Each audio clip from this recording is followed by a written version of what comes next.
Here is your Buzz recap from Mixed Mornings with Steph and Shawn.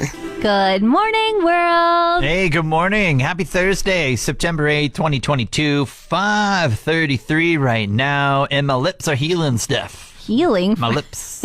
What, did you forget to put lip gloss on, or what happened? Yeah. When it on the weekend, yeah, that lip gloss, I forgot it.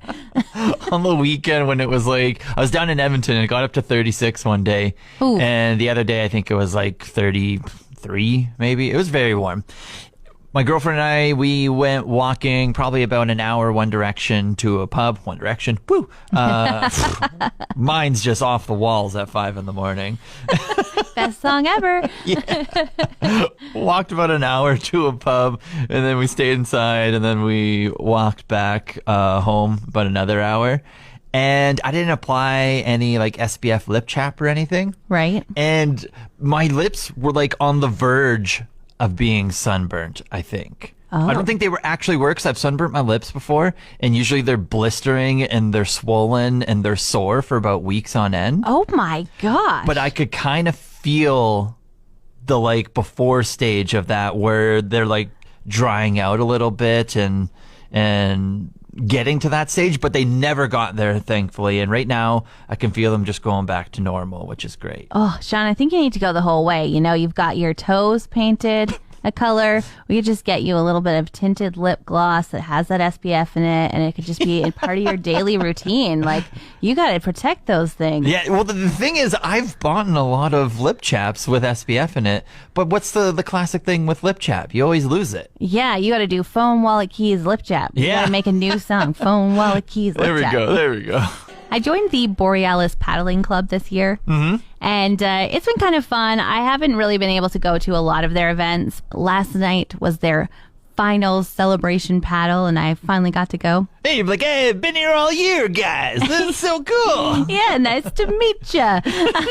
Introducing yourself? Who are you? I did actually say to somebody, have we met before? Because I was kind of I don't know. Yeah. But anyway, it was a glow paddle. Neat. And so everybody got to decorate their boats with glow sticks and stuff. And there was prizes for the nicest looking boat. And then we all just floated down the clear water together.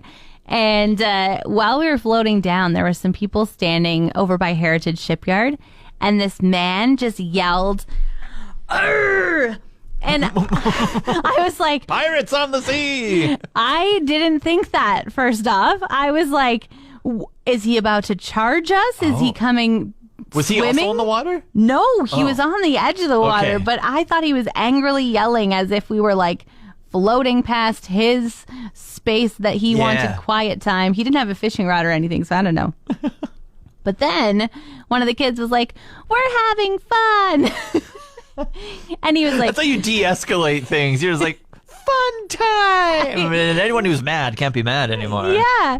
So then he goes, shiver me timbers. And I was like, oh, your R was a pirate R, not a I'm charging, get out of my river R. About a month ago, I went houseboating. My sandals got ruined. They just became very stinky and very sweaty, water smelly, basically.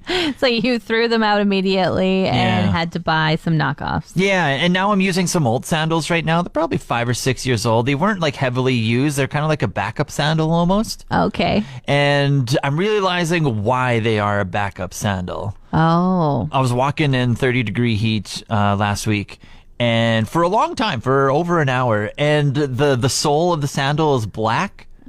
They started to dye and sweat and ingrain into my foot. And so when I got back to my place with my girlfriend, took off my feet, and I kind of rested my feet on the table or whatever. You took off your feet. Took off my sandals. I was like, Just chopped it at the ankles. See ya. Waiting for the new ones to come in. what's up, Big Bird? Okay. Can you believe that only 1 year ago Squid Game came out? Has it been a year? It has been a year because we're just coming into this fall season, and then everybody was looking for green tracksuits and white shoes for Halloween. That's right. And when I say has it been a year, I meant like it seems like it came out 3 years ago, not 1 year ago. Oh, okay. You've been very used to it for so long. Absolutely. Well, do you feel like you've been so used to it and you know the terms of the games and everything that you could play them? I think I could. I don't know. I'd have to brush up on it 'cause again, feels like 3 years ago. But I feel like I get the gist of everything. How come? Because Netflix is making their biggest reality series ever, they say. What? And they're going to have 456 contestants that can take part. And they are putting on a reality Squid Game. Now, I know, even though I haven't seen it because it sounded too scary, that people die in Squid Game if they don't win the games. This is not true in this reality series, of course.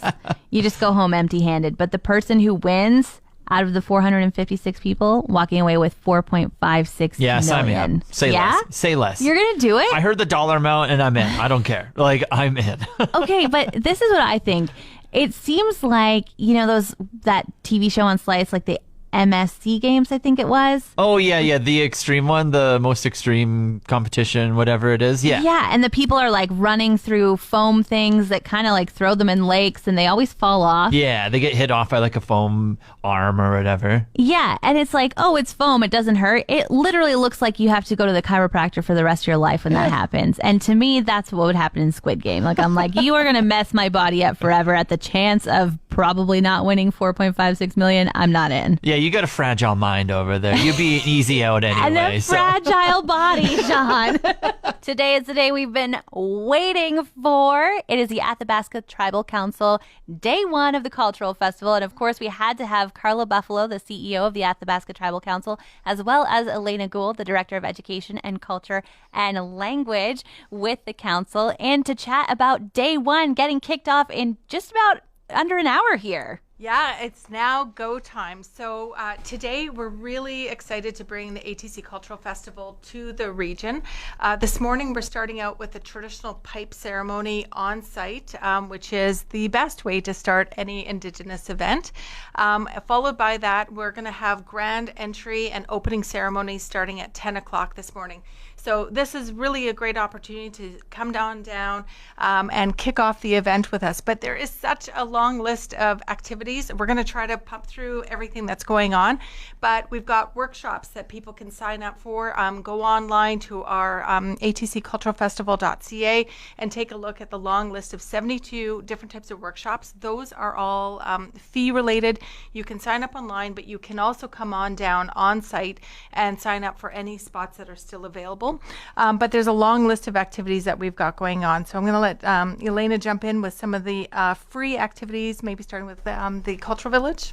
So our Cultural Village has each of our First Nations, and they're going to be preparing a variety of traditional foods. We've got fish, we've got moose meat, we've got ducks and geese. So come on down and try one of these wonderful food items that they're going to be preparing. We're also having hand games tournament. You can sign up today and the tournament starts tomorrow. We also have our kids area, and that has a bunch of our different partners, library, the hub. They're going to be running activities even for those little tiny kids. So if you've got little ones, come on down. We've got face painting, balloon animals. We also have a youth area. Cousin Skateboarding is up there. They've got their skateboard park. And we also have Bridget Laquette that's coming down at 4:30 to talk with the youth.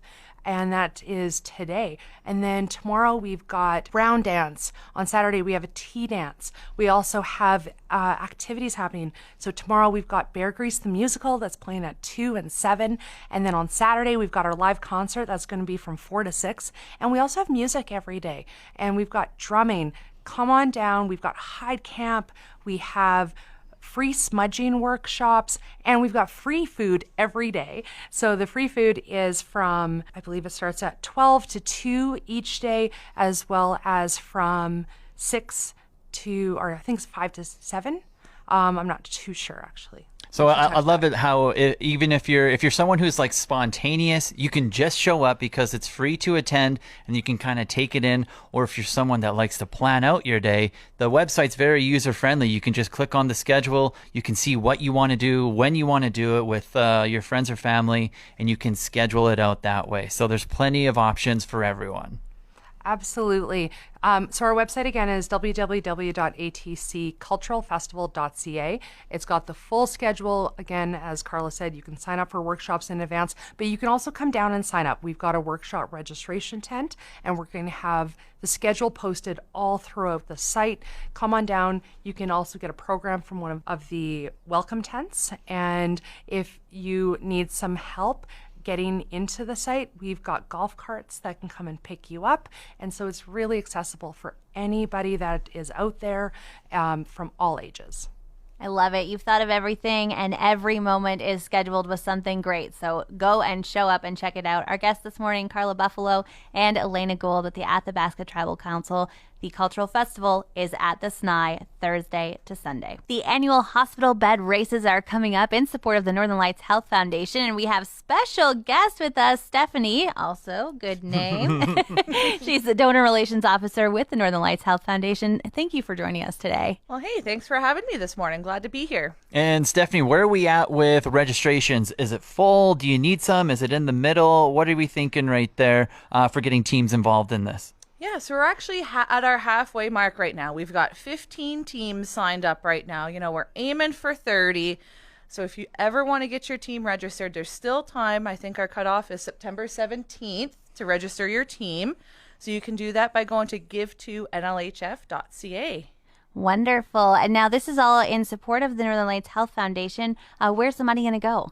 So the money just stays right here in town. It stays in our unrestricted funds and is used for the hospital.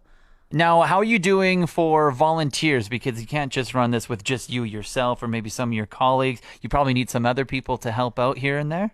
Yeah, we're definitely still looking for some volunteers to come, with help with some setup, with some tear down. We need some people to be some bed runners. You got to help bring the beds back and forth. We're still looking for people to help throughout the day for some other tasks. So again, you can always do that by signing up at our website at give2nlhf.ca. And this event, not only is it a great event to volunteer for or participate in, but you can also go and watch the hilarity as well, right? Yes, definitely. The community is invited to come down and watch, cheer on the teams, help get them all riled up, maybe help them race a little bit faster. The golden bedpan is on the line. I love it. Well, Stephanie, thank you so much for hopping in the studio today. It's a great event if you want to participate in it, volunteer, or watch any way, shape, or form. I'm sure you guys will welcome everyone to the site. Definitely. We hope to see everybody there. September 24th. Want more of today's show? Download the Mixed Mornings and More podcast. Now available every weekday.